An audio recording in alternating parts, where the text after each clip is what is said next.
आप बैठी हैं, जिसे देवगिरी के नाम से जाना जाता है।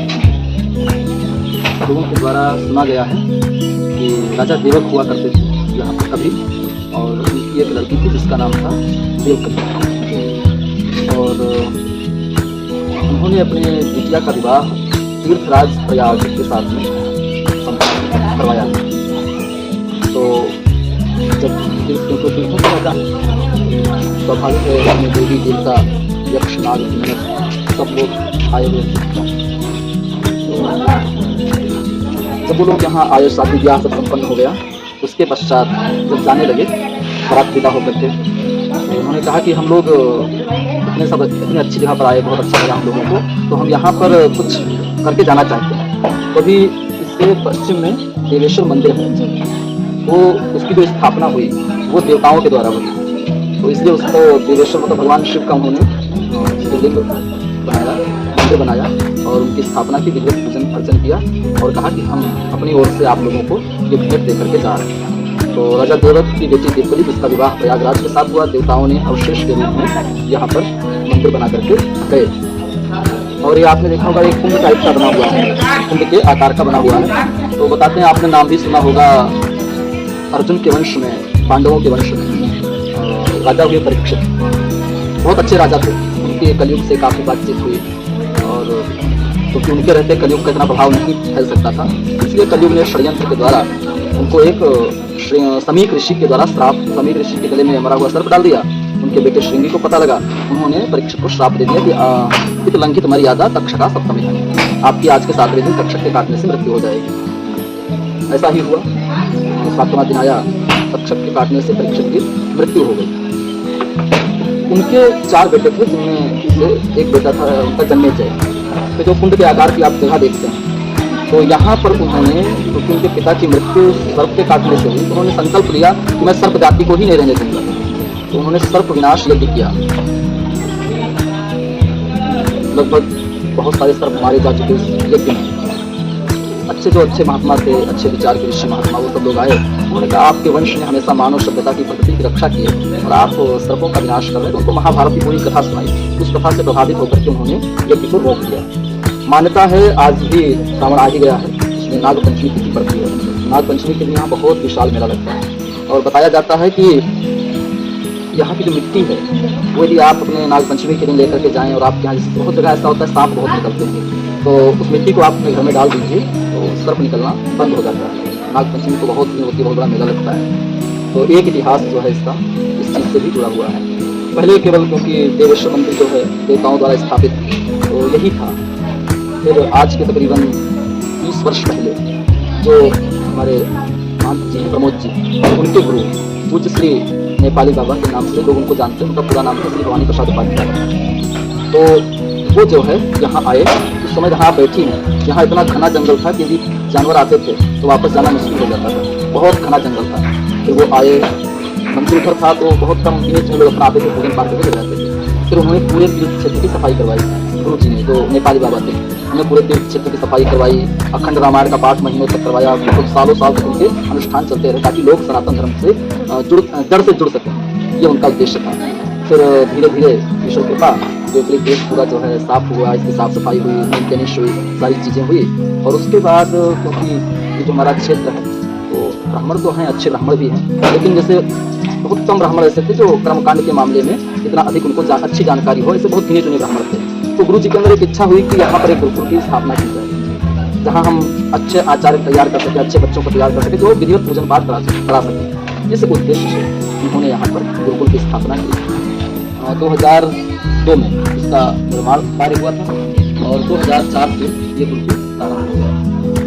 हमारे जो गुरुकुल है इसमें विशेष करके बालकों को कर्मकांड की शिक्षा दी जाती है, उसके साथ हिंदी, साहित्य, व्याकरण, ज्योतिष, इन चीज़ों को पढ़ाया जाता है। हमारे यहाँ विद्यार्थी जो हैं विशेष करके तो अपने जनपद लखीमपुर के ही होते हैं, बाकी सीतापुर, शाहजहाँपुर, पीलीभीत और इधर बहराइच और जो आस पास का क्षेत्र है वहाँ से लगभग विद्यार्थी आते हैं। तो हम बच्चा 8 वर्ष का होना चाहिए, कम से कम 5वीं कक्षा पास होना चाहिए, क्योंकि यहाँ जो भी विद्यार्थी रहता है उसको सारी चीज़ें अपने आप ही करनी होती है, अपना पूरा केयर अपने आप करना होता है, अपना ध्यान अपने आप देना होता है।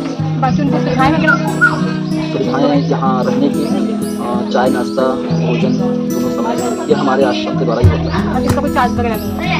चार्ज फिलहाल तो ऐसा कुछ खास नहीं है, लेकिन क्योंकि हमें कोई ऐसा सरकारी अनुदान नहीं, कोई हमें आप ये स्वयं से मतलब हाँ मतलब आप ऐसा समझ सकते हैं कि समाज के सहयोग से चलता है।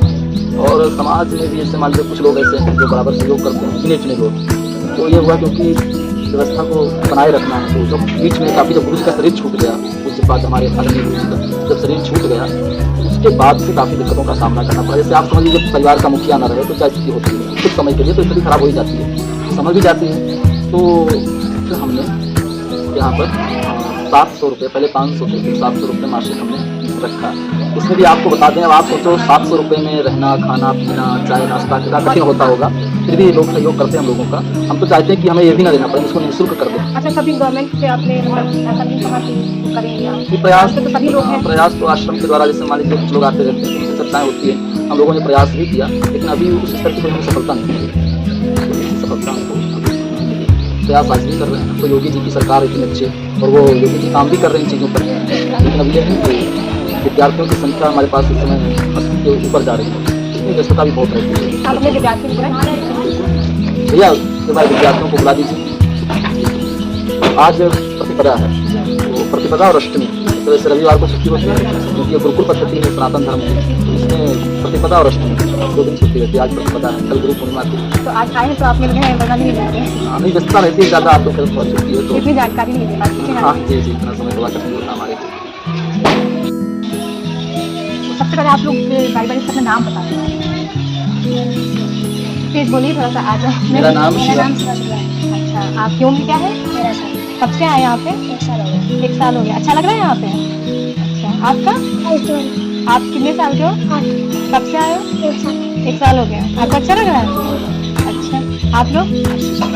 यहाँ पे सबसे ज्यादा कितने समय अभी तक यहाँ पे व्यतीत किया है? कितने लोग हैं जो काफी सालों से है या जिसे हो गया? हाँ, ये आप 2 वर्ष से अधिक हो रहा है। 2 वर्ष हो गया है। अच्छा, आप लोग एक बात बताइए कि यहाँ पे गुरुकुल में शिक्षा आप लोग संस्कृत विद्या करते हैं, ग्रहण करते हैं, किसने आपको बताया था? मतलब मन से ही था कि किसी का देख के आप लोग यहाँ पे आए हैं? कैसे आए? बचपन से मन से था कि हमें गुरुकुल में जाना है और शिक्षा लेनी है।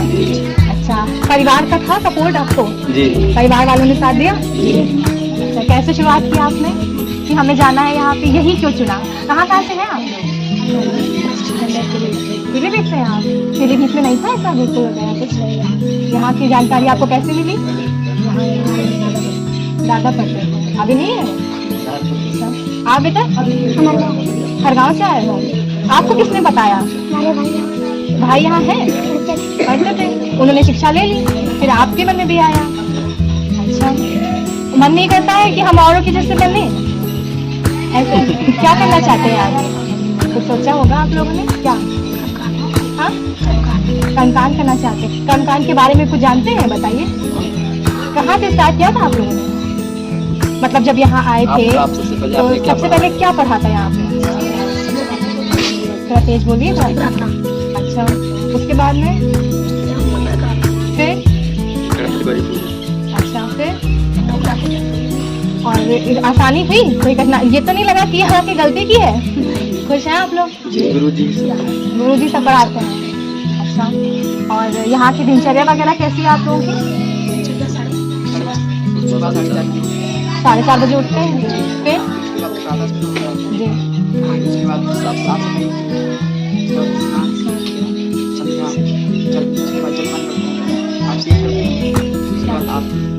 कितने वर्षों का यहाँ पे गुरु जी रहता है कि ये लोग शिक्षा ग्रहण कर सकते हैं? इससे कक्षा 5 पास करके आए, तो अपना ये इंटर तक चलता है। इसे संस्कृत में उत्तर मध्यमा कहते हैं, तो उत्तर मध्यमा तक यहाँ पढ़ाते हैं। इसके बाद सीधे शास्त्री आचार्य स्नातक वगैरह सब कुछ मतलब आप लोग जाना चाहते हैं उसके बाद आगे? सोचा है कहाँ जाएंगे क्या? नहीं कुछ सोचा होगा। कहाँ? बनारस जाना चाहते हैं आप? वृंदावन जाएंगे? क्यों? भगवत वो करना है आपको, पाठ करना है, सीखना है। अच्छा, बड़े हो जाइएगा गुरु जी तो पहचान लीजिएगा, ठीक है? और खाने पीने का आप लोग बताइए, सब कैसे अपने आप बनाते हैं? अच्छा, आपको पढ़ाई अपने आप करते हैं। जी। और कुछ बताइए यहाँ के बारे में जो अच्छा लगा हो, जो सीखा हो, आप लोगों में नहीं था, यहाँ आकर आप लोगों में वो चीज़ आई है, कुछ बताइए। गुरुजी से आप लोगों ने क्या सीखा, इनके बारे में क्या अच्छा लगता है, बताइए।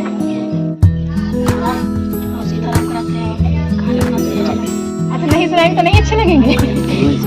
और क्या सीखा, ये ऐसा क्या करते हैं जो आप लोग इनसे जो है प्रेरित होते हैं कि हमें भी ऐसा बनना है, और ऐसा क्या हमारा सबका ध्यान रखते हैं? सबसे ज़्यादा ध्यान रखते हैं। अच्छा, कितने लोग हैं यहाँ पे शिक्षा देने के लिए आप? 4 लोग, 4 आचार्य। मैं वेद पढ़ाता हूँ, जो आचार्य वो साहित्य पढ़ाते हैं, एक होते सरस्वती जी वो व्याकरण पढ़ाते हैं, श्री भूपेंद्र शुक्ला जी वो हिंदी और इंग्लिश पढ़ाते हैं। वो लोग मतलब यहाँ ही रहते हैं कि कहीं बाहर जाते हैं? यहीं रहते हैं।